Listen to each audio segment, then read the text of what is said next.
देश से है प्यार तो हर पल ये कहना चाहिए, मैं रहूं या ना रहूं, भारत में रहूं। इन पंक्तियों में जो बात सैद्धांतिक जो कवि कहना चाहता था, जो लेखक कहना चाहता था, उस पर गौर करने वाली बात। आज हम स्वतंत्रता के वातावरण में सांस ले रहे हैं, स्वतंत्र भारत में सांस ले रहे हैं। उसका कारण क्या है?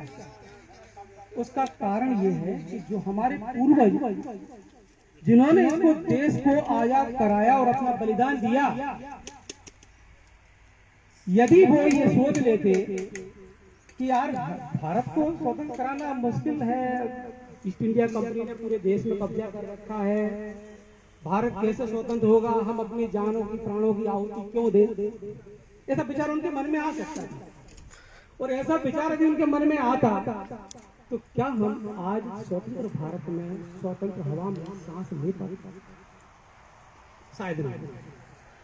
आज जो स्वदेशी की अलख इस देश में जलाई जा रही है, यह चिंगारी जो आग लगने का काम करने वाली है, पूरे देश में ये एक हमारा अभियान स्वदेशी के माध्यम से हमारे अधिकारियों के विचार विमर्श के बाद ये चलाया जा रहा है। उसका कारण क्या है? स्वदेशी का अभियान चलाने की आवश्यकता क्या है?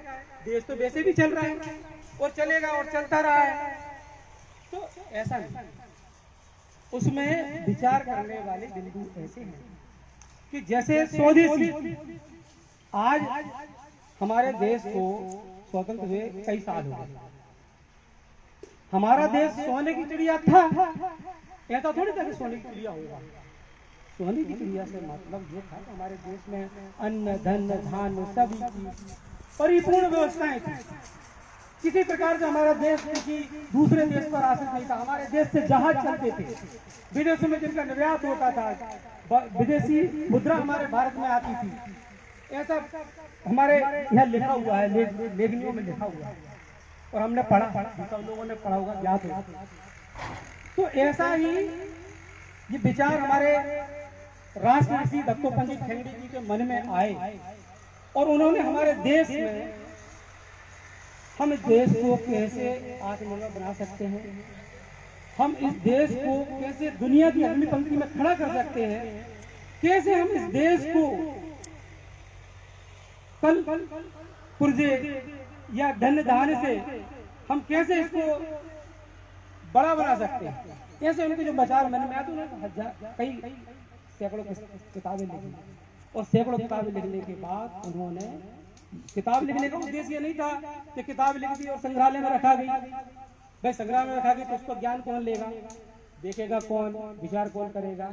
भाई विचार करने वाला व्यक्ति के देश में हम इस देश को दुनिया की अग्नि पंक्ति में कैसे खड़ा कर सकते हैं, ऐसे विचार जो लेखनी में लिखा गए हैं उन पर विचार करके हम इस देश को दुनिया की अग्नि पंक्ति में खड़ा कर सकते हैं। तो ऐसे विचार हमारे दत्तोपंत ठेंगड़ी जी ने लिखे और वो विचार आज हम सब लोगों को साकार करने का अवसर मिल रहा है।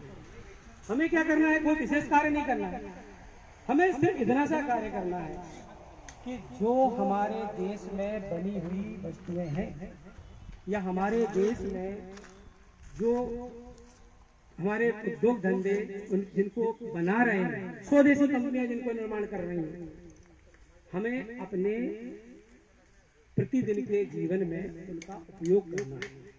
हमें करना है, लोगों को कराना है और ये जागृति हमें समाज में अन्य लोगों के बीच में हमें फैलाना है।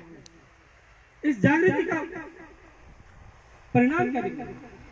इस जागृति का परिणाम ये निकलेगा कि हमारा देश पुनः आत्मनिर्भर बनेगा।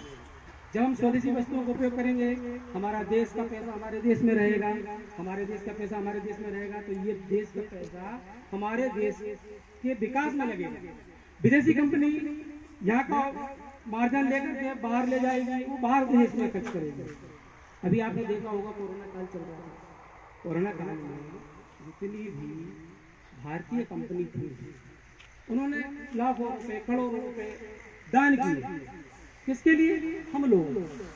क्या कोई विदेशी कंपनी अभी हमारे हम लोगों यदि हम किसी शरीर में से प्राण निकाल दें तो शरीर निर्जीव हो जाएगा। तो स्वदेशी हमारे देश की आत्मा है। हमारे मन में यदि देश के प्रति कुछ करने का जज्बा है कि हाँ हम सब भारत के लिए कुछ करना चाहते हैं, तो सबसे पहले हमें स्वदेशी पर ध्यान देना पड़ेगा, स्वदेशी पर लोगों को जागरूक करना पड़ेगा, तब हम भारत को दुनिया की अग्रणी पंक्ति में खड़ा कर सकते हैं। सभी